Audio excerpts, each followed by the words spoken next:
The U.S. government chartered flight arrived this morning at March Air Reserve Base in Moreno Valley, California. Here they come. The 201 passengers are U.S. diplomats or U.S. citizens considered at risk for contracting the deadly coronavirus.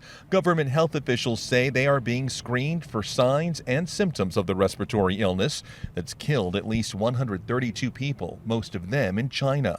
The plane first made a fuel stop in Anchorage, Alaska. The whole plane erupted into cheers when the crew welcomed them back to the United States. Ann Zink is the chief medical officer for the state of Alaska and says all the passengers were screened twice before boarding the plane in China and were kept separate from the crew the entire trip.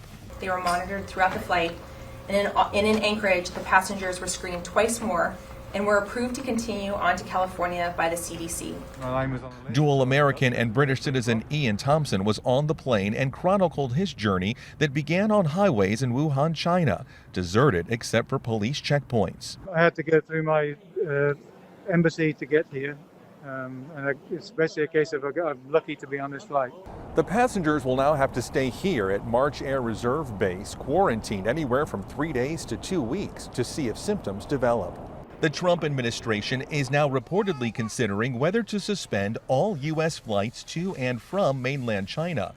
Some major airlines, including British Airways, have canceled all China flights. Here in the U.S., health officials continue to say the risk to Americans remains low.